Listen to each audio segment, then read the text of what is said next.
vamos a empezar entonces con nuestro tema que quedó pendiente el día de ayer. Lo retomamos hoy martes.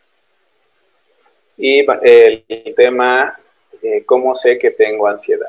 Entonces, bueno, desde aquí también queremos mandar un saludo a Carlos Vargas, que es nuestro colaborador ahorita a distancia. Él ya nos está compartiendo desde la página a través de su canal Ansiedad Cero. Entonces ahí les tomamos el dato. Es un canal donde se tratan conceptos básicos sobre la ansiedad y él pues va empezando con su canal, así que hay apoyo mutuo. Entonces desde aquí, desde Kaelu, mandamos un cordial saludo a Carlos Vargas y su canal Ansiedad Cero. Bueno, el día de hoy tenemos la presencia virtual de la doctora Yariela Delgadillo. Ella es paidopsiquiatra, especialista en trastornos del neurodesarrollo, y también nos acompaña el psicólogo Santiago Mendoza. Él es terapeuta enfocado y especialista en ansiedad y depresión. Ellos dos nos van a compartir algunas inquietudes que se han generado tanto desde las personas que nos siguen en la página de Facebook de Kaelum, como las personas que siguen el canal de Ansiedad Cero. Entonces, buenas tardes, doctora, psicólogo Santiago, les mando un cordial saludo. ¿Cómo están? Hola David, Hola, bien, ¿qué tal? gracias, mil gracias por la invitación y por la presentación. Gracias. Muy bien, gracias, doctora Santiago. Gracias, David. Hola, buenas tardes a todos. ¿Qué tal? Un gusto estar aquí con ustedes. Pues vamos a dar inicio con algunas preguntitas que se han generado. El contexto que estamos abordando el día de hoy es la ansiedad. Entonces, para empezar a construir esta charla, pues empecemos con lo más básico, que es definiendo qué es la ansiedad. Y algunos de los comentarios es que cuando sabemos que la ansiedad es normal o si existe ansiedad que supera a la que podemos tener todos, ¿no? Aquí, Santiago, ¿nos podrías decir sobre este concepto de ansiedad? Sí, claro. Bueno, para empezar me gustaría explicar que pues todos contamos con un grupo de emociones que pueden ser como el miedo, ¿no? El enojo, la alegría, ¿no? Y bueno, en el día a día estas emociones están presentes porque tienen una función de ayudarnos. Por ejemplo, pues si algo nos da miedo, podríamos decidir, gracias a que percibimos ese miedo, pues si tendríamos que ponernos a salvo o defendernos, ¿no? Asimismo, cuando también estás feliz o contento, pues podemos identificar quizá en nuestro cuerpo, a lo mejor algo pasa por nuestra cabeza en ese momento, y nos comportamos quizá acorde a esas emociones. Y bueno, ahí va un poco esta respuesta, ¿no? Bueno, la ansiedad comúnmente tiene algunos síntomas o algunas cosas que sentimos en nuestro cuerpo, que es incluso una de las maneras de explorar, pues, cómo te sientes, ¿no? Por ejemplo, en una sesión, ¿no? Cómo sientes esa ansiedad en tu cuerpo, o cuando estás ansioso, ¿qué sientes, ¿no? En tu cuerpo, cómo se siente esa ansiedad, cómo se manifiesta. Y pueden ser sensaciones corporales como que las manos están sudorosas, por ejemplo. Hay personas que refieren también que de repente el corazón les late un poco, ¿no? Más rápido. Y bueno, también preguntabas en qué momento esa ansiedad pues se puede llegar a convertir en un problema, ¿no?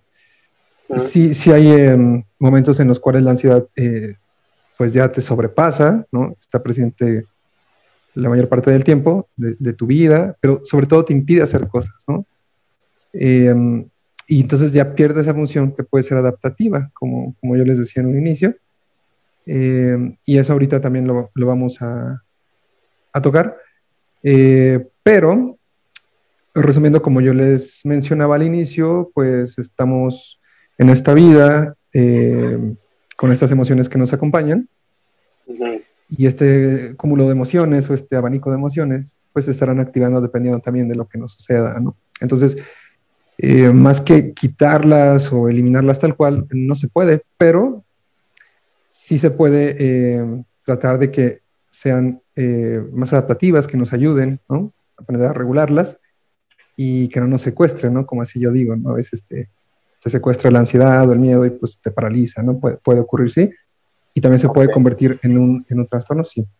Ok, entonces todas las personas tenemos ansiedad, pero algunas tienen los síntomas o las características de la ansiedad manifestadas de manera más aguda, como lo que mencionas, manos sudorosas, aceleración, ¿no? Entonces sería como, la ansiedad está en todos, ¿no? Entonces decir ansiedad no es ya una condición, digamos, médica o psicológica, ¿no? Sino todos tenemos ansiedad, pero se refiere que cuando la ansiedad deja de ser normal y pasa, como tú lo mencionas, Santiago, a un criterio ya que perdura, que persiste y además es de manera ocurrente, que se transforma pasa a ser un trastorno. Aquí, doctora Yariela, me gustaría que nos explicara en qué consiste esta parte de que la ansiedad ya es un trastorno. ¿Cómo definimos qué es un trastorno y el contexto sobre la ansiedad? Por favor, doctora. Tiene el micrófono apagado, doctora. Mil gracias. Como comentaba Santiago, todas las emociones nos son útiles. Las emociones son normales. Lo esperado de las emociones es que duren segundos y después desaparezcan. Las emociones nos permiten evaluar situaciones, responder al momento, nos permiten filtrar la información para después, como mencionaba, responder. Y bueno, todas las funciones nos comunican algo, todas las emociones nos comunican y todas las emociones nos son útiles. Cuando estas emociones se mantienen, es decir, no desaparecen como es esperado, se mantienen a lo largo del tiempo. De acuerdo al trastorno, vamos a ver que cada trastorno se mantiene por cierto periodo de tiempo, cuando ya estamos hablando de que en el caso de la ansiedad ya no es normal. Para decir que estamos hablando de un trastorno o que la ansiedad ya es patológica, tenemos que tener estas condiciones: que se mantenga por mucho tiempo, que sea muy intensa y que además se acompañe de otros síntomas. Cuando la ansiedad ya interfiere y limita actividades cotidianas, estamos frente a un trastorno. ¿A qué me refiero con interferir o limitar en actividades cotidianas? La ansiedad puede ser tan limitante que tengamos miedo de salir a la calle, que no podamos concentrarnos en la escuela o en el trabajo, que comencemos a tener dificultades para interactuar o para socializar, que la ansiedad nos ocupe el suficiente tiempo como para dejar de hacer otras actividades. Y bueno, ¿cuáles son los trastornos? Cuando hablamos de trastornos de ansiedad, ¿a qué trastornos me refiero? Sabemos que hay un manual llamado DSM-5, que es el manual que nos permite clasificar las enfermedades, los trastornos en psiquiatría, y de acuerdo al DSM, los trastornos de ansiedad más frecuentes son el trastorno de ansiedad generalizada. Este trastorno se caracteriza por una ansiedad que sobrepasa lo normal, que nos afecta el sueño, que puede afectar el apetito, que se acompaña de síntomas físicos como dolor de cabeza, sudoración, boca seca, y que además se acompaña de pensamientos de preocupación. Los terapeutas cognitivo-conductuales le llaman a estos pensamientos catastróficos. Es estar pensando que en el futuro me va a ocurrir algo malo. Puede ser algo malo que tenga que ver conmigo o que tenga que ver con mi familia. Y pueden ser situaciones de salud, situaciones económicas, de empleo, que tengan que ver con relaciones interpersonales. Otro de los trastornos en la ansiedad es el ataque de pánico o crisis de angustia. Es lo mismo, son sinónimos, y el ataque de pánico consiste en una ansiedad intensa, es una ansiedad tan grande que se acompaña de pensamientos como miedo a enloquecer, miedo a perder el control, y bueno, además de estos pensamientos debido a la ansiedad, están presentes durante un periodo no máximo a 10 o 15 minutos, síntomas como sensación de que el corazón late muy rápido, sensación de ahogo, sensación de opresión en el pecho, sudoración de manos, sensación de hormigueo en brazos o piernas, sensación de hueco en el estómago, y todo eso suele ser tan angustiante que se suele confundir con otras entidades, como por ejemplo, pues un infarto. Entonces, este ataque de pánico suele ser con frecuencia motivo de acudir a sistemas de urgencias, y quiero aprovechar para mencionar los ataques de pánico para los psiquiatras son urgencias psiquiátricas. Se tienen que atender inmediatamente porque el paciente o la persona que lo vive, está sintiendo una incomodidad muy alta. Okay. Las fobias son otro trastorno de ansiedad, y las fobias son un miedo absurdo o irracional, así se describe. Quien tiene este miedo sabe que es un miedo que no tiene sentido, pero no puede dejar de tener miedo ante situaciones específicas. Ejemplos de fobias a las alturas, a los ratones, a la sangre, a las fobias. Existe la fobia social, que es muy frecuente, y esta fobia consiste en un temor a exponerse a situaciones públicas. Esta ansiedad se acompaña de síntomas como los que describí en el ataque de pánico. Okay. Y por último, el trastorno de estrés postraumático es otro trastorno de ansiedad en el que aparece ansiedad posterior a un evento traumático. ¿A qué me refiero con un evento traumático? Eventos en los que quien lo vive está expuesto a una situación de estrés intenso, ejemplo, un asalto, un secuestro, un temblor. Y se acompaña, además de los síntomas antes descritos, de reviviscencias, es decir, se revive el evento, y miedo a volver a exponerse a situaciones que tengan que ver con el trastorno con el evento estresor. Okay. Entonces, estos son algunos de los trastornos de ansiedad. Muy bien, doctora. ¿Y estos cuadros pueden presentarse de forma simultánea o de manera independiente en una persona? Es una muy buena pregunta, David. Estos trastornos pueden coexistir. Puede haber trastorno de ansiedad generalizada más ataque de pánico, puede haber trastorno de estrés postraumático más ataque de pánico, sí. Sí, okay. Cuando existen al mismo tiempo dos trastornos, esto se le llama comorbilidad.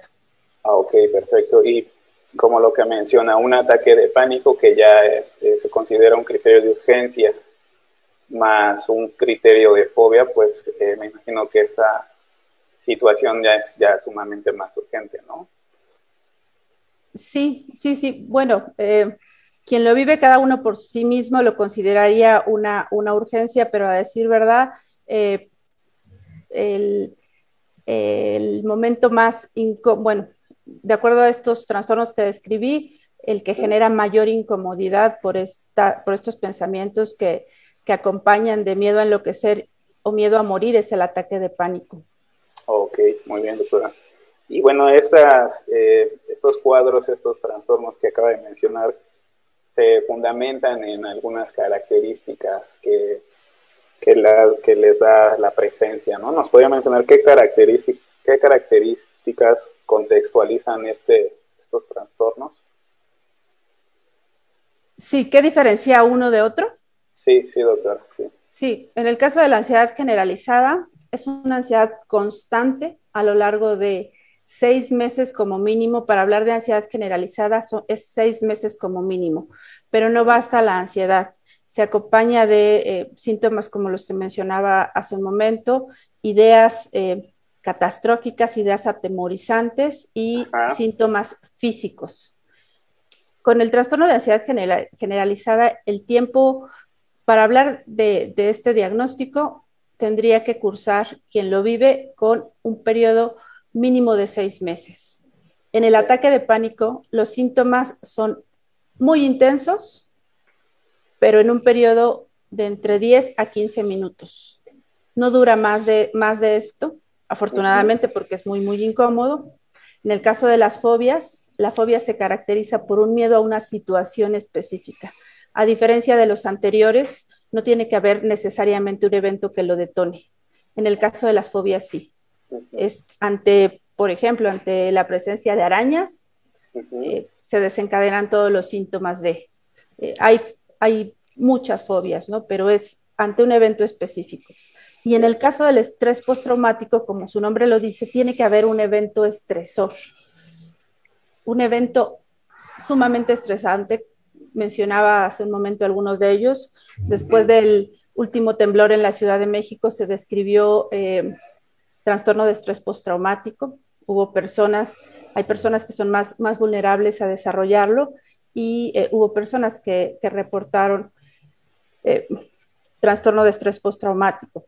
Ante las explosiones, por ejemplo, cuando ha habido explosiones en gasolinerías, también puede haber trastorno de estrés postraumático. El estresor es tan intenso que se acompaña de síntomas que afectan el sueño, que afectan el estado de ánimo y como mencionaba, dos características que siempre acompañan al estrés postraumático es el revivir el evento, reviviscencias. Cuando sonaba la alarma, ¿no? Cuando sonaba ahora la alerta sísmica, a pesar de que no temblaba, la gente ya mostraba los mismos cuadros, ¿no? Aquellas personas que estuvieron más cerca, ¿no? Ahí revive, ¿no? No, cuando hablo de reviviscencias pueden estar en cualquier lugar y viene la imagen de la situación. Esto se le llama flashbacks. Okay. Tratan de evitar el momento, tratan de evitar todo lo que tenga que ver con el estrés, con el estresor, por ejemplo, olores que recuerden asociados a la situación, imágenes, sonidos que asocien. Por eso se caracteriza el trastorno de estrés postraumático. Todos estos trastornos limitan la vida de quien los está viviendo. Ok, muy bien, doctora. ¿Y existen componentes, digamos, sociales, genéticos de los trastornos? Sí, qué bueno que me lo preguntas. A esa pregunta, para esa pregunta te quiero explicar lo siguiente. En esta diapositiva que ustedes están observando, les quiero explicar cuáles son las causas de los trastornos de ansiedad. Resulta que en nuestro cerebro hay áreas que están directamente asociadas con la ansiedad. Una de ellas es la amígdala. La amígdala es un núcleo, un área que está encargada de recibir la información y de identificar, en el caso de la ansiedad, el peligro o el miedo. Esto es lo normal, esto nos pasa a todos. Ahora, en nuestro cerebro también hay, nuestro cerebro está compuesto de neuronas y las neuronas se comunican a través de neurotransmisores. La comunicación de estos neurotransmisores es lo que va a hacer que nuestro estado de ánimo vaya variando y se vaya expresando en diferentes síntomas. Hablando de ansiedad, los neurotransmisores que más se han estudiado son dopamina, noradrenalina y serotonina. Hay otros relacionados, pero estos son los que más se asocian. Ahora bien, esto es lo normal. En todos nosotros hay factores que nos predisponen a tener trastornos de ansiedad. Uno de ellos es la herencia. Se sabe que quien tiene familiares con trastornos de ansiedad tiene mayor predisposición a presentar alguno de estos trastornos. La herencia es un factor que predispone. La crianza es otro factor predisponente. Una crianza sobreprotectora, una crianza en la que constantemente se nos esté mandando el mensaje de que no somos capaces de hacer algo o de que tienen que hacerlo por nosotros porque nosotros no podemos hacerlo o de que algo malo puede ocurrir, es una crianza que también favorece la presencia de ansiedad. Otro tipo de crianza, además de la sobreprotectora, es una crianza llamada negligente, es decir, una crianza en la que no hay supervisión, en la que no hay manejo de límites. Entonces, la crianza también está asociada. Entonces, ya tenemos que estos factores predisponentes son la cerradura y la llave que abre a los trastornos de ansiedad, son a lo que le llamamos factores desencadenantes. ¿Qué son estos factores desencadenantes? Puede ser el estrés, y el estrés para cada uno de nosotros es diferente. Yo aquí puse ejemplos de algunos estresores, que puede ser el vivir un asalto, el estar expuesto a una pandemia, que es la situación actual, en la que, por cierto, quiero comentar que actualmente mi primer motivo de consulta son trastornos de ansiedad, y pues también el fallecimiento de alguien que también es situación muy común, desafortunadamente, en estos momentos. Otro factor desencadenante puede ser las características de la personalidad. Se sabe que hay algunas características que facilitan la ansiedad: el perfeccionismo, la necesidad de controlar, son factores que desencadenan estrés. Siempre lo comento, el perfeccionismo nos habla de rigidez. Quien es perfeccionista y es rígido, se le complica adaptarse, y eso facilita la ansiedad. Otros factores desencadenantes pueden ser el consumo de sustancias. Hay sustancias generadoras de ansiedad y que pueden hacer que se debute con trastornos de ansiedad. Es frecuente que después de consumir sustancias, algunos pacientes comiencen con ataques de pánico. Entonces, bueno, esto es a grandes rasgos. Obviamente todo esto es mucho más complejo, pero quise transmitírselos de esta forma. Entonces, en respuesta a tu pregunta, David, gracias. Muy bien, doctora, muchas gracias. Pues con respecto a esto, perdón, con respecto a esto que usted comenta, pues nos damos cuenta que hay diferentes contextos alrededor de la ansiedad. Nos comenta sobre el componente genético, sobre el componente social, de la parte familiar, perdón. Pero entonces esto pues nos abre a la pregunta que tienen muchas personas. Si ambos contextos coexisten, ¿quién es cómo debemos tratar la ansiedad una vez que la persona decide tomar cartas en el asunto e iniciar, ya sea con el diagnóstico o el tratamiento? ¿A quién se debe acudir? ¿Al psicólogo?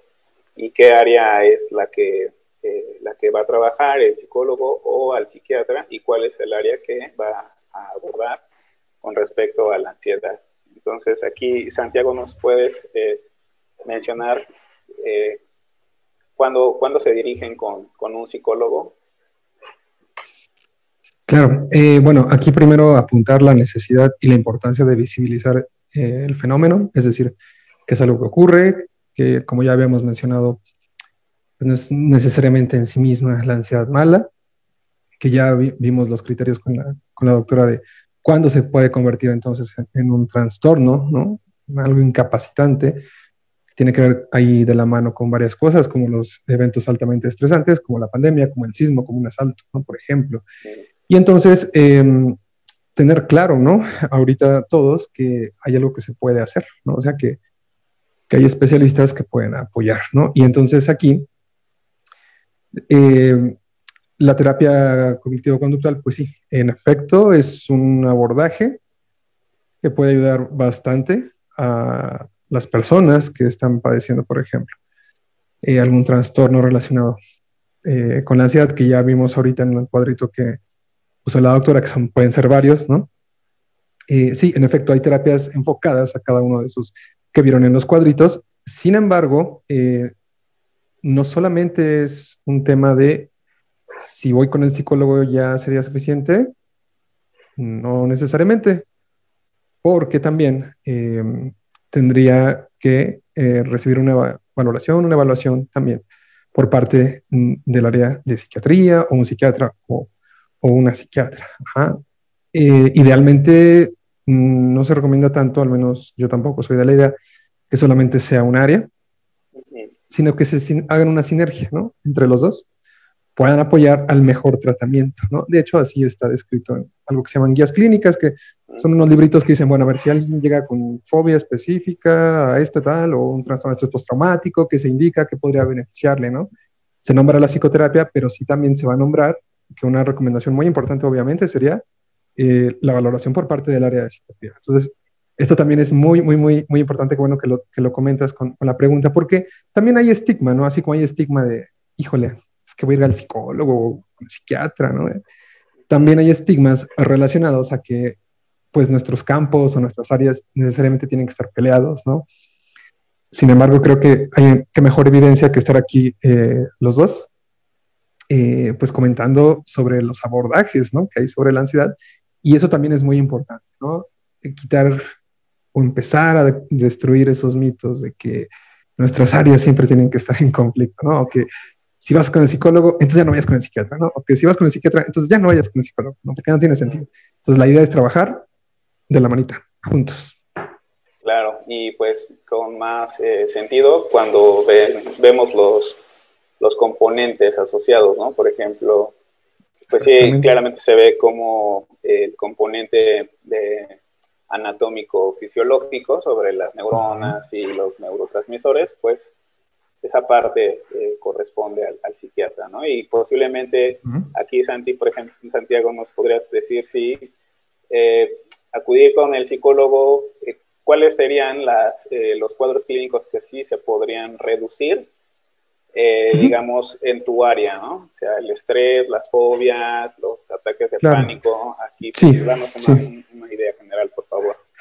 Sí, bueno, de hecho, de los trastornos mencionados en el espectro de ansiedad que puso la doctora, que eran todos esos que tú mencionas, para cada uno de ellos, en efecto, se puede trabajar. Por ejemplo, para la fobia social que mencionaba la doctora Yariela, sí hay un entrenamiento, porque no solamente es decir, por ejemplo, a ver, que también es como un mito, ¿no? A ver, ya respira y entonces expone en tu clase, ¿no? Fulanito, fulanito, ¿no? Sí, obviamente hay un componente importante que se puede trabajar en terapia que tiene que ver con estrategias para reducir todos estos síntomas de la ansiedad, ¿no? En el cuerpo que uno percibe. Sin embargo, también creemos que si tú te entrenas en cómo hablar en público, por ejemplo, te va a ir mejor, ¿no? Vas a ir mejorando poco a poco y esta idea que tú tienes de, a ver, ¿cómo lo puedo llegar a hacer? ¿Cómo lo hice? ¿No? ¿Cómo voy mejorando? Pues te debería ir incrementando, ¿no? Eso se puede hacer en la terapia. Entonces es entrenar, sí dar estrategias, y por ejemplo también para estrés postraumático hay terapias también de exposición ya más específicas, digo ahorita las mencionaré así, pero son algunos tipos o modalidades de terapias de exposición para estos trastornos tan pues desafortunados, porque tienen que ver justamente con eventos altamente estresantes y se pueden realizar, se pueden llevar a cabo. Y para el estrés de la vida cotidiana, como lo que nosotros o muchos de nosotros vivimos, que el trabajo, que la familia, que si la pareja, que los hijos, y mediar con todo eso, que la escuela, ¿no? El tráfico, cumplir una agenda. Pues hay muchos autores también en el campo de la psicología que propusieron, ¿no? Esta cuestión de cómo afrontar todo eso, ¿no? Hay un autor, Meickenbaum, que propuso un procedimiento que se llama inoculación al estrés, un entrenamiento en inoculación al estrés, y es justamente pues analizar cada caso obviamente y brindar estrategias o herramientas, ¿no? Está muy de moda también algo que ahorita se conoce como mindfulness, que también puede ser una estrategia bastante buena, muy interesante para la regulación de nuestra ansiedad, ¿no? En nuestro día a día. Entonces, son algunos ejemplos, obviamente también los abordamos muy por encimita, pero sí, como tú dices, era importante mencionar quizá algunos de los tratamientos o que se puede realizar desde acá del área de psicología. Claro, muy bien, gracias. Y bueno, algo importante que se comentó, pues sin duda cuando se presenta un cuadro de ataque de pánico, pues se canaliza como una urgencia psiquiátrica, ¿no? Pero ¿en qué momento, doctora Yarila, las personas pueden acudir al psiquiatra? Digamos, ¿cuándo es importante la intervención del psiquiatra y cuándo podría hacer ya esta conjunción con el psicólogo? Sí, claro. Bueno, antes de contestar a tu pregunta, David, que te quiero comentar y quiero regresar a mi diapositiva, que creo que me va a ser muy útil para responder a tu pregunta. Los psicólogos y los psiquiatras no tenemos la misma formación, aunque ambos ambos nos encargamos de los mismos trastornos, pero no hacemos lo mismo, sino pues no tendría sentido que fueran dos carreras diferentes. Los psiquiatras nos apoyamos mucho del manejo farmacológico. No todos los psiquiatras tienen formación en dar terapia. Entonces, eso es muy importante. La terapia, que es el área que abordan los psicólogos, es el complemento del tratamiento farmacológico. Eso es lo que hacemos los psiquiatras. Los psiquiatras prescribimos y esto es muy importante señalarlo. Y esto también como una recomendación importante a quien está en busca de especialistas, pues es importante que sepan cuál es la formación tanto de su psiquiatra como de su terapeuta. No todos los terapeutas tratan ansiedad y no todos los psiquiatras tienen formación en dar terapia. Entonces es muy importante que ustedes sean cuidadosos y esto es un acto responsable también por parte del profesional de la salud que los está atendiendo, que ustedes sepan si están capacitados para dar terapia. Y respondiendo a tu pregunta, bueno, los psiquiatras nos encargamos de dar el tratamiento farmacológico porque en todos los trastornos están involucrados los neurotransmisores y estos neurotransmisores son pues nuestro objetivo en el tratamiento neurofarmacológico y esto no se modifica únicamente con terapia. Claro. Entonces, para remarcar lo que mencionaba hace un momento Santi, ambos tratamientos son necesarios. Cuando damos un tratamiento en ansiedad, estamos obligados a dar el abordaje farmacológico, el tratamiento farmacológico y además el abordaje terapéutico, porque el medicamento no va a incidir en personalidad, no va a incidir en cómo percibimos el mundo, pero de manera complementaria, bueno, el tratamiento farmacológico lo que sí va a hacer es quitar todos esos síntomas que acompañan a la ansiedad y que están siendo limitantes. Entonces, no es exclusivamente medicamento, no es exclusivamente terapia. Lo ideal es que el tratamiento sea integral. Claro, complementario. Y complementario. Sí. Sí, muy, muy bien. Ya con esta diapositiva que tiene usted aquí, doctora, pues vemos que cómo la parte neuronal y de los neurotransmisores si hay un desequilibrio, pues los medicamentos justamente hacen eso, ¿no? O sea, van a encontrar el equilibrio funcional para que los factores desencadenantes, donde entra ya la terapia, pues a través de esto, de la terapia, pueden disminuir, ¿no? Entonces, por eso me parece que se complementa, ¿no? Porque el carácter farmacológico modula pues la función del cerebro para que responda de forma adecuada, y entonces la terapia pues lo que hace es que disminuye los factores desencadenantes, ¿no? Así me parece a mí, doctora. ¿Usted qué piensa? Sí, correcto. Bien resumido, Santiago. Perdón, David. Ok, perfecto.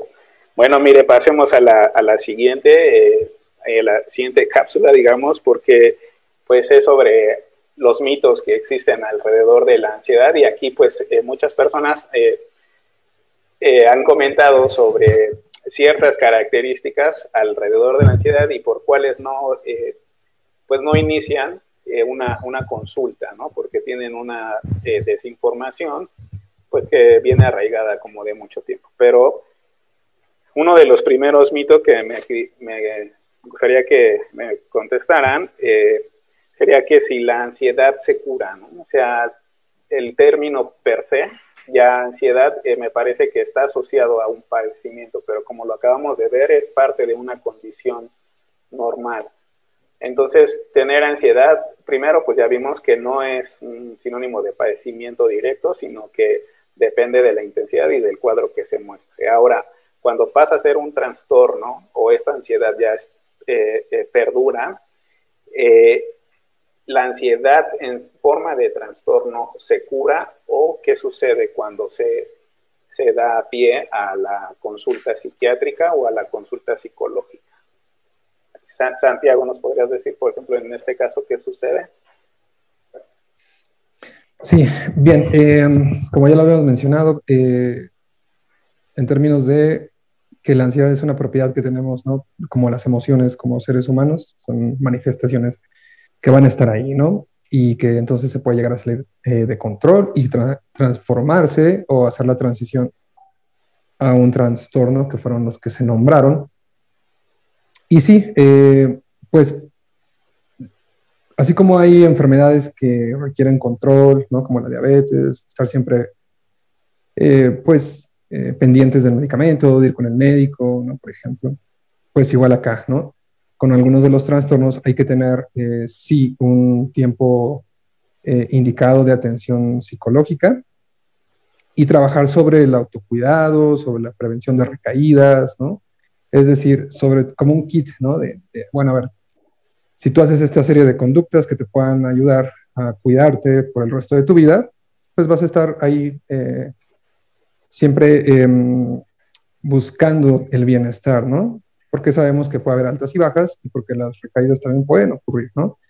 Pensando en eventos altamente estresantes simplemente, pues digo, ojalá y no, pero aunque no lo queramos pensar, por ejemplo, aquí en México, pues somos un país sísmico, entonces sí, habrá zonas donde quizá no se sienta tanto, pero al final es un evento que puede o no puede estar, ¿no? Pero justamente trabajar, ¿no? Sobre, a ver, si llega a ocurrir, pues, de qué manera podría estar mejor preparado, ¿no? Y entonces afrontarlo, ¿no? Porque justamente la ansiedad tiene que ver mucho con la evitación, ¿no? Y bueno, justamente creo yo que previniendo, ¿no? Preparándote, es una manera en la que tú podrías estar mejor, ¿no? Entonces, eso yo respondería en términos de estos trastornos, ¿no?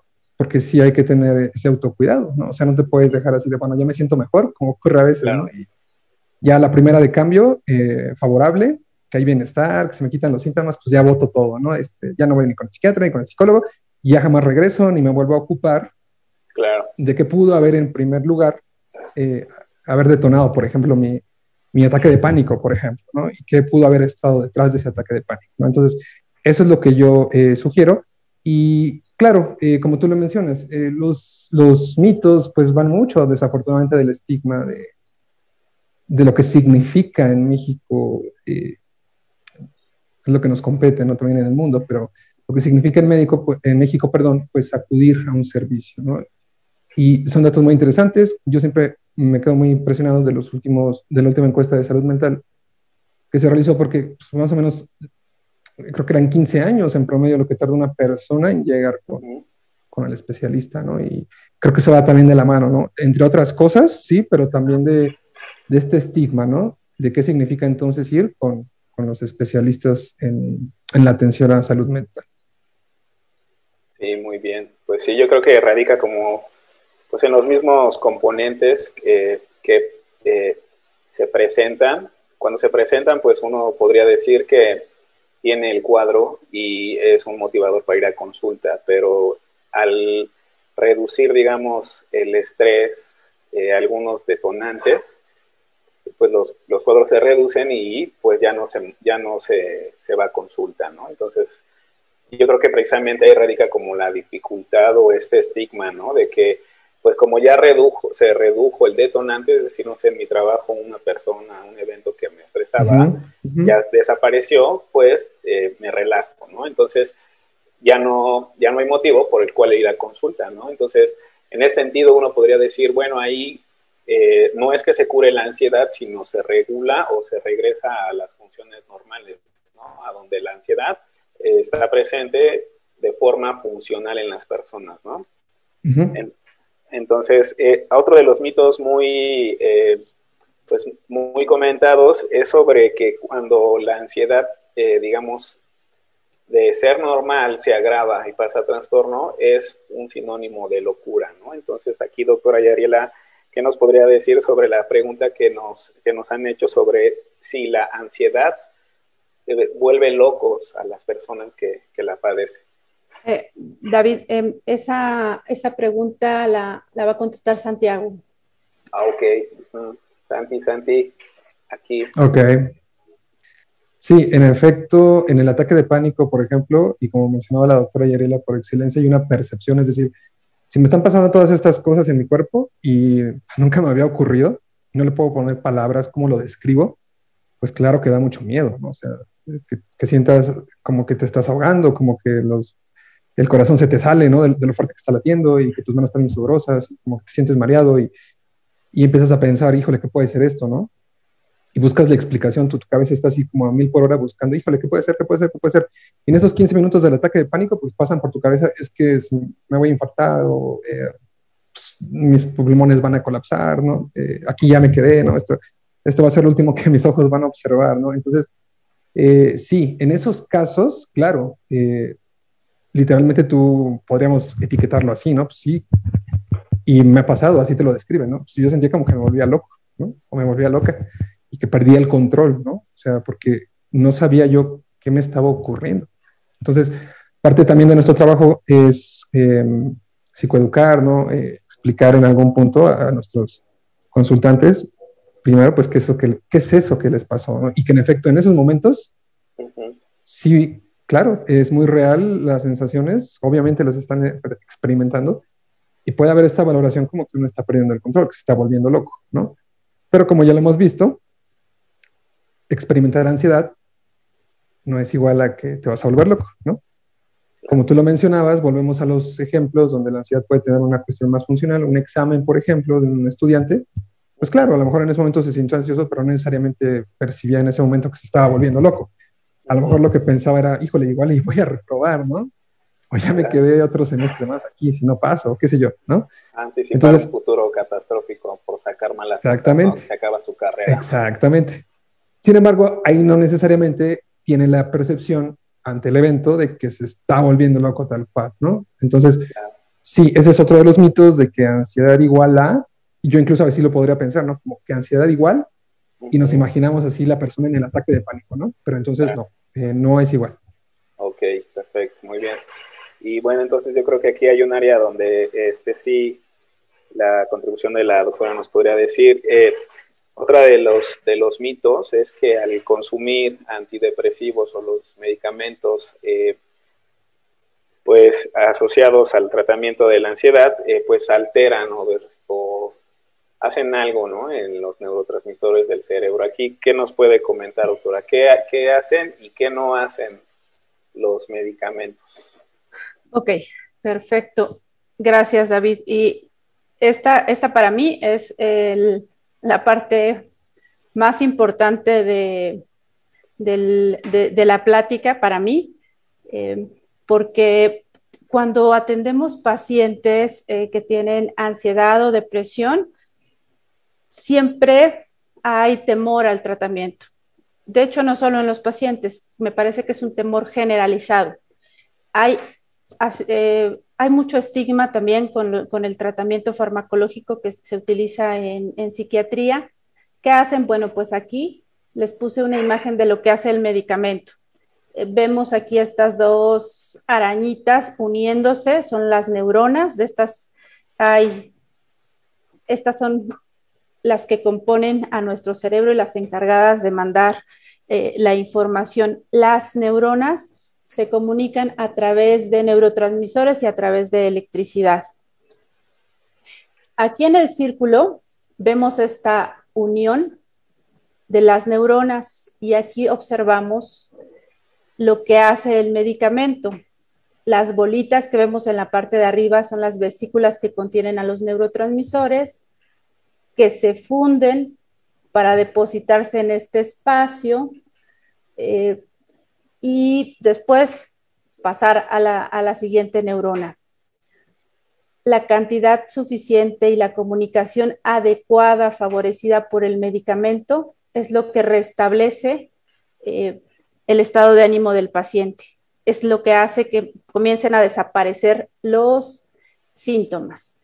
Esto es lo que hace el medicamento. ¿Qué no hace? Ok, si hay mitos en torno al tratamiento farmacológico, los más frecuentes son estos. Antes de explicar los mitos, quiero comentar nuevamente la invitación a ser responsables. Cuando pedimos opinión, es importante que recurramos a quien se va a hacer responsable de la opinión que emite. O sea, no se vale que pidamos, yo no le pediría a un contador que me hiciera mi casa, ¿no? Esa es una área para la que nos formamos. Entonces, zapatero a tus zapatos, y quien tiene que dar opinión respecto al tratamiento es quien sabe y quien se va a responsabilizar de la opinión. En este caso, los psiquiatras. Uno de los mitos más frecuentes es: te vas a hacer adicto. Los psiquiatras manejamos tratamientos que sí pueden favorecer adicción, pero hay estudios en los que se describe que los que menos generamos esas adicciones somos los psiquiatras, porque los psiquiatras sabemos utilizar las benzodiazepinas. Ningún antidepresivo, eso así con mayúsculas, con rojo y grandotote, ningún antidepresivo genera adicción. Pueden estar tranquilos al respecto. Entonces, no se van a hacer adictos por el tratamiento antidepresivo. Es importante además que las dudas que vayan surgiendo después de que reciben un tratamiento se lo pregunten directamente a su médico y no lo consulten con otras personas, porque pues no siempre las personas que nos dan su opinión son las que manejan información. Otro mito es: te van a tener dormido todo el día. No siempre. Algunas veces y algunos tratamientos inicialmente generan somnolencia, pero no es el objetivo. Y si esto está ocurriendo, también es importante que lo comenten con su médico para que su médico haga lo correspondiente. Regresando al tema del estigma, cuando hablamos de ansiedad y de depresión, se espera que por voluntad, por echarle ganas o por empeñarse, se quiten los síntomas. Esto es uno de los mitos más grandes y esto es uno de los comentarios que más frecuentemente escuchan los pacientes, y es: no estás haciendo lo suficiente, no le estás echando ganas, no estás poniendo de tu parte y tienes que poder sin medicamento. Les explicaba hace un momento cómo se comunican las neuronas y yo no conozco a nadie hasta el momento que por voluntad restablezca el funcionamiento neuronal y el funcionamiento de los neurotransmisores. No es así. Este es otro mito. no basta la voluntad. La voluntad es importante, pero no es suficiente. ¿Dañan tu cerebro? Falso. Se sabe que el cerebro expuesto a depresión o ansiedad está recibiendo daño, se está generando un ambiente de toxicidad. Entonces, idealmente, tratar lo más pronto posible depresión y ansiedad. Todos los que han vivido depresión y ansiedad, que bueno, aquí quiero comentar, los antidepresivos se llaman antidepresivos, pero no, son útiles también para el tratamiento de la ansiedad, que también pues, es un factor de confusión. Mencionaba que todas las personas que han experimentado ansiedad o depresión se han dado cuenta que tienen dificultad en la memoria, que tienen dificultad para concentrarse, que pueden tener incluso dificultad en cuanto a la velocidad en el pensamiento. Y esto, bueno, es de lo que yo les hablo. Es importante tratar, es muy, muy importante tratar lo más pronto que se pueda para dejar de exponer a ese ambiente tóxico a nuestro cerebro. Entonces, bueno, estos son unos de los mitos más frecuentes. Seguramente hay muchos más. Y si hay hay dudas al respecto en los comentarios, damos respuesta más adelante. Gracias, David. Ok, y bueno, aquí una pregunta tengo una pregunta muy importante. Por ejemplo, nos menciona usted que pues los medicamentos modulan y restablecen la función cerebral de los neurotransmisores, pero entonces medicarse sería una constante para no presentar estos síntomas, o en qué momento se dejan de tomar estos medicamentos. La medicación es la ansiedad está presente siempre, como lo comentamos, ¿no? Entonces digamos que necesitamos siempre medicamentos para tener una ansiedad funcional, o en qué momento ya no me medico. Esa pregunta es excelente y también es una de las preguntas más frecuentes de los pacientes cuando iniciamos tratamiento farmacológico. Cuando la ansiedad es funcional, no amerita tratamiento farmacológico. La ansiedad funcional es eso, se está expresando la emoción y nos está comunicando algo. La ansiedad nos está comunicando algo, no sé, ante una amenaza aparece ansiedad, y a esa ansiedad no le voy a prescribir tratamiento farmacológico. El tratamiento farmacológico se prescribe, los medicamentos se prescriben cuando hay un trastorno de ansiedad. Los tiempos, hay guías para cada guías de tratamiento que nos indican el tiempo en el que el paciente va a recibir el tratamiento. Aquí yo preferiría no dar cifra de tiempo porque depende de acuerdo al trastorno y también depende de las características. Si es un trastorno en el que está reapareciendo, que ya fue tratado y reapareció, los tiempos cambian. Sí quiero comentar, son meses y son periodos prolongados. Ajá. Pero es restablecer calidad de vida. Perfecto. Aquí esa es nuestra apuesta, calidad de vida. La ansiedad limita. La ansiedad secuestra, como dice Santi. No permite a los pacientes tener una vida de la que pueden disfrutar. Claro, muy bien, doctora, muchas gracias. Bueno, y precisamente en el área de la psicología, aquí, por ejemplo, cómo la psicología, Santiago, contribuye o ayuda a una persona que pueda presentar un ataque de pánico. Desde la parte psicológica, ¿qué se puede hacer con aquellas personas que presentan un ataque de pánico? Tienes apagado el micro, Santiago.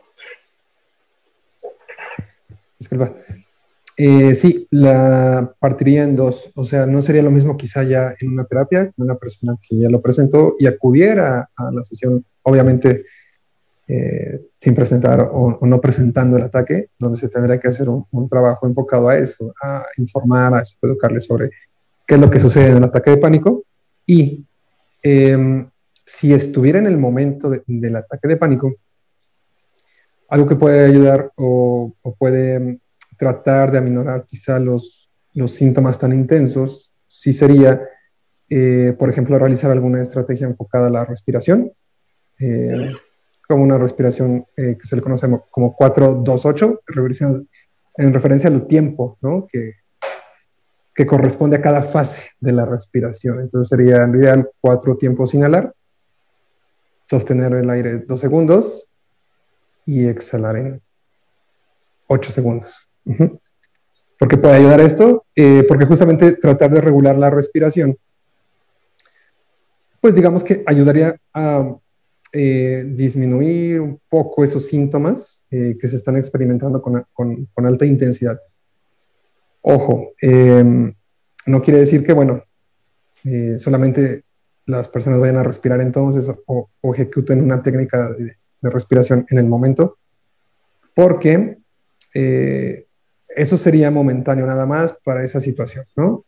Okay. Lo ideal es que, como ya lo hemos visto a lo largo del webinar, que es el mensaje también que queremos enviar, es saber si las emociones son adaptativas, también te dicen algo, ¿no? Entonces, ¿qué estará pasando en tu vida, fulanito, fulanita, que tuviste un ataque de pánico, ¿no? O sea, igual y sería buena idea los componentes, ¿no? Como dices, ¿no? Exactamente. Ver qué componentes generan. Exactamente, qué componentes, y también justo estos espacios son para eso, ¿no? Para sensibilizar y decir, a ver, si tienes un ataque de pánico, está relacionado con este rollo de la ansiedad, ¿no? Entonces, a lo mejor en tu caso la ansiedad pues está saliéndose ya de control y te está generando esta incapacidad, porque justo el ataque de pánico pues es incapacitante. Obviamente da mucho miedo, ¿no?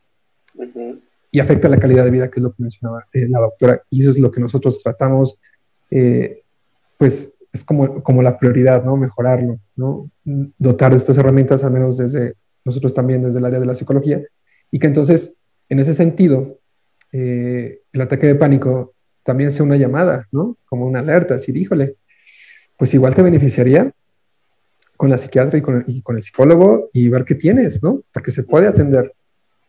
Dejar ese mensaje de que se puede hacer algo, generar esa esperanza, ¿no? De que no todo está perdido, de que no me voy a quedar así, ¿no? Que obviamente no solamente es echarle ganas, sino hacer algo, ¿no? Porque mis recursos ya no me están siendo suficientes, ¿no? Entonces, ¿con quién podría ir? Ah, bueno, pues ya en este webinar explicamos esa parte, y que entonces esa llamada de auxilio, ¿no? Se convierta en pedir ayuda, ¿no? Y entonces modificar, ¿no? Eso que nos está afectando. Creo que eso también es un mensaje muy importante de este espacio. Ok, muy bien, gracias, Santiago. Bueno, y a los que nos están mirando, estamos casi ya por concluir. Pueden empezar a mandar sus preguntas, ya tenemos algunas preguntitas, y todas las dudas que estén generando, por favor escríbanlas y vamos a tratar de contestarlas.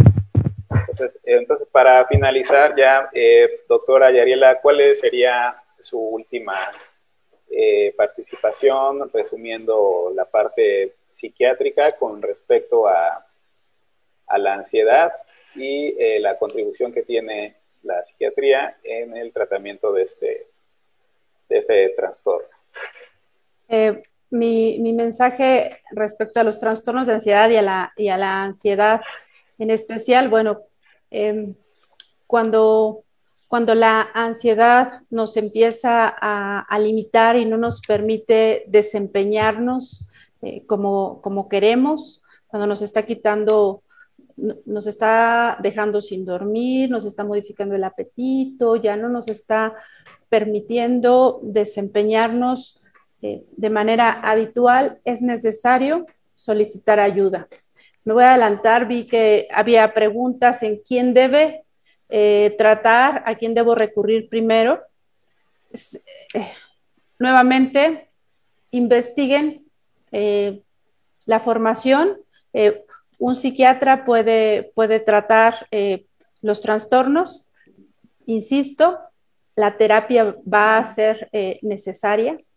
Es importante y es mucho de lo que quiero rescatar en esta plática. El tratamiento es integral. El tratamiento debe de estar conformado por tratamiento farmacológico y además tratamiento terapéutico. Esto es importantísimo. Los trastornos de ansiedad deben tratarse. Tener ansiedad no significa estar loco. Ir con el psiquiatra e ir con el psicólogo no es sinónimo de locura, es sinónimo de requiero atención. Entonces, uno de los mitos más grandes es ese, es no voy al psicólogo o al psiquiatra porque no estoy loco. No tratamos únicamente eso, de hecho, es estigmatizante hablar de locura. Los invito a que dejen de utilizar esa palabra porque es estigmatizante. Cuando vivimos la ansiedad, nos damos cuenta de lo limitante que puede ser. Entonces, consulten a profesionales como psicólogos y psiquiatras y váyanse con la idea de que el tratamiento es integral. Debe estar constituido por medicamento y terapia. Ok, muy bien, gracias. Ahí se le fue el audio, se fue el audio. ¿Conmigo?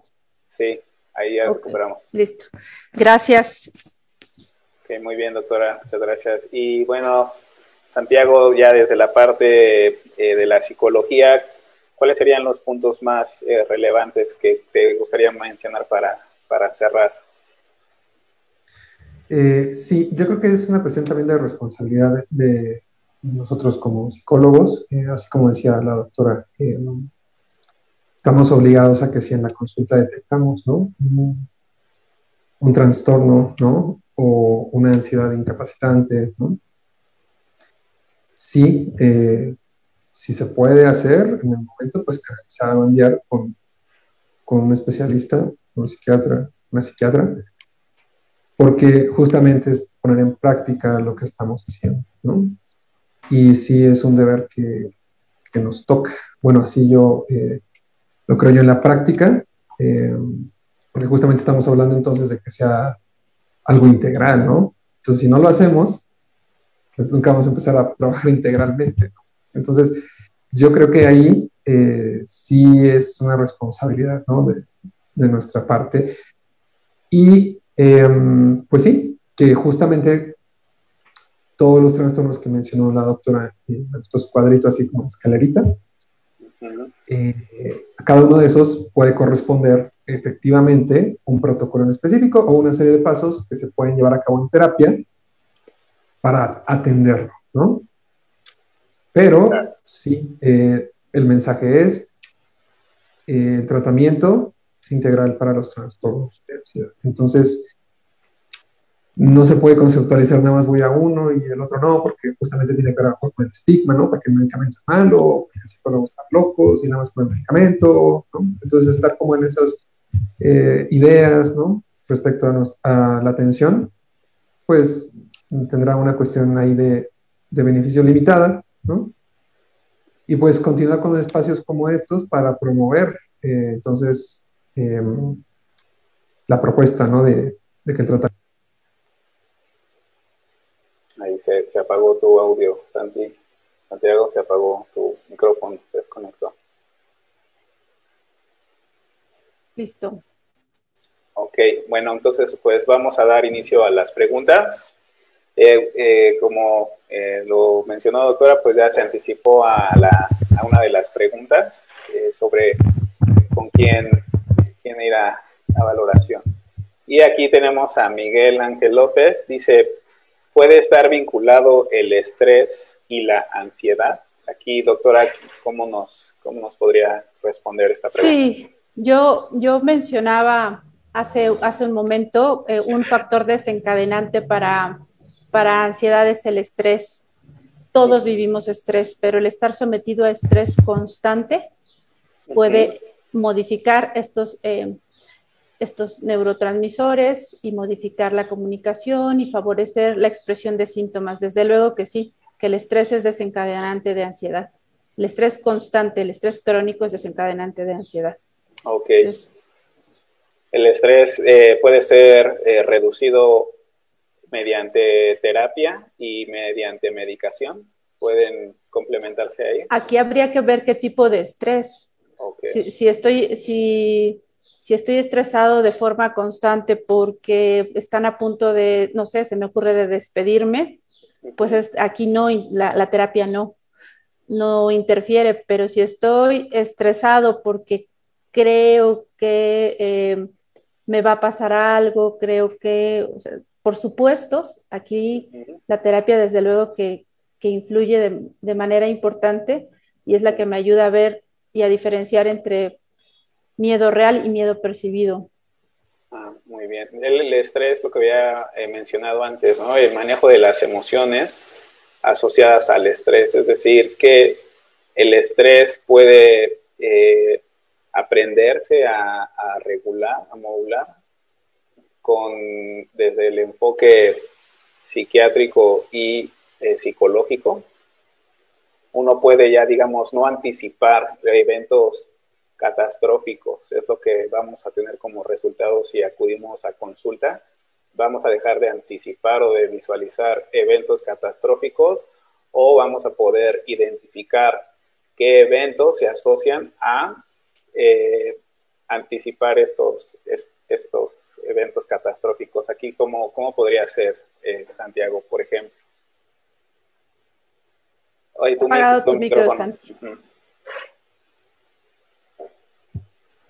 Sí, bueno, la terapia te puede ayudar, por ejemplo, si a que tú vayas en un autodescubrimiento, obviamente con ayuda del terapeuta, de la terapeuta, a que identifiques cuáles podrían ser tus patrones de pensamiento en general, ¿no? O sea, cómo percibes el mundo en general, ¿no? El futuro, a ti mismo, y si tienes una cuestión donde a lo mejor lo que tú piensas primero ante una situación, casi siempre que tenga que ver con algo de incertidumbre, de que no sabes qué va a pasar, pues tiendas a irte a que todo va a salir mal, ¿no? Que sería un poco este rollo catastrófico.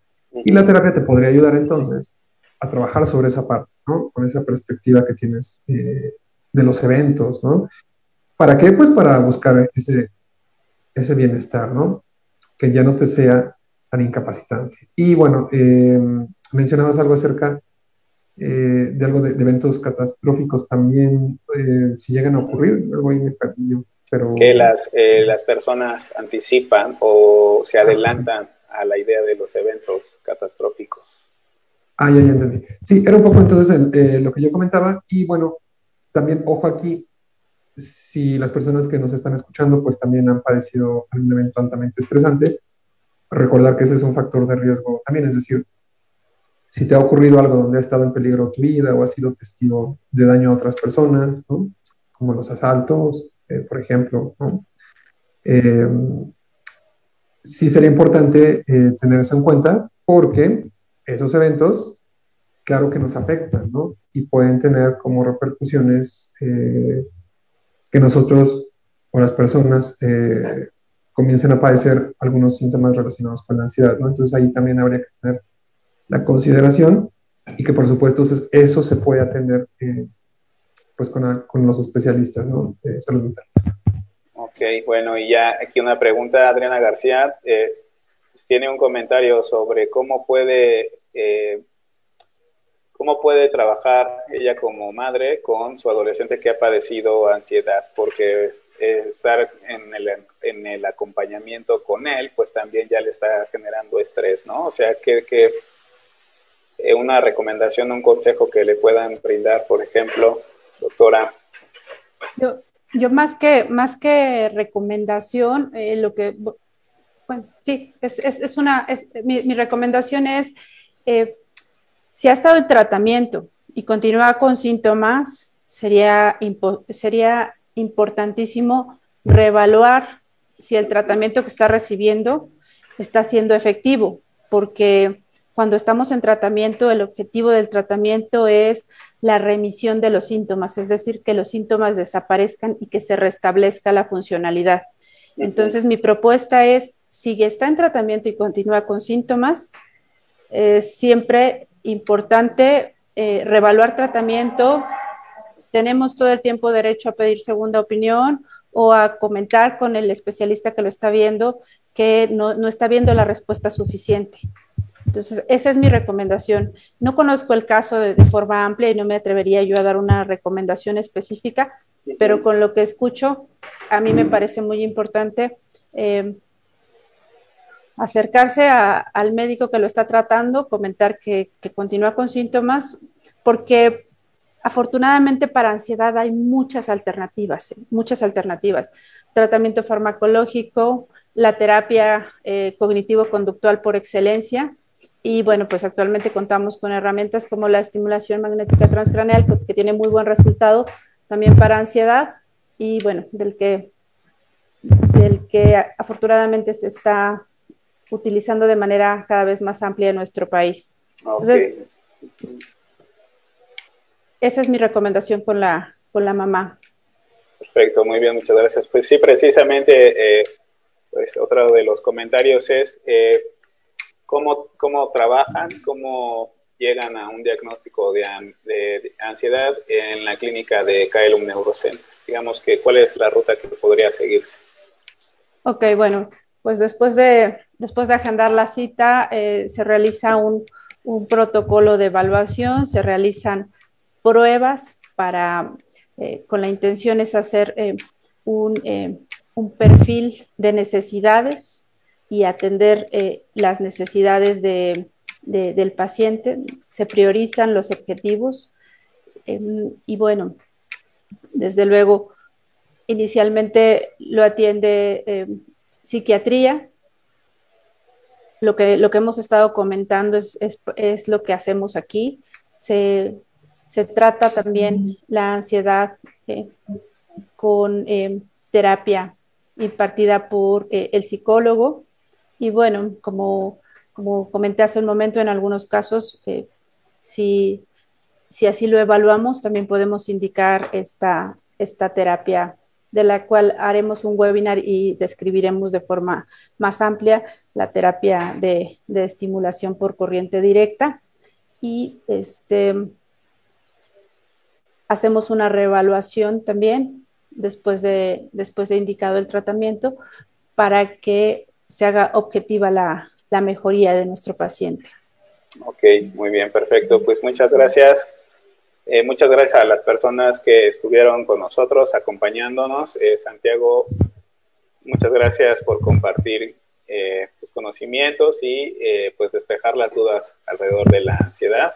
Doctora Yariela, muchas gracias por acompañarnos, y a todos los que nos están viendo, por favor, comenten, manita arriba, y síganos en nuestro canal de YouTube. Ahí verán toda la información que hemos generado. Y también, claro que sí, pues algunos de los webinars que estamos sacando, pues proceden de los comentarios y las sugerencias de ustedes. Entonces, si requieren algún tema en especial, por favor en los comentarios y lo evaluaremos y con gusto trataremos el tema. Entonces, la siguiente semana tenemos el tema de el lado femenino del TDA, a propósito de la conmemoración del 8 de diciembre, Día Internacional de la Mujer. Los esperamos el lunes a las 6 de la tarde. Gracias, David. Gracias a todos. Doctora, gracias, Santi. Gracias. Nos vemos.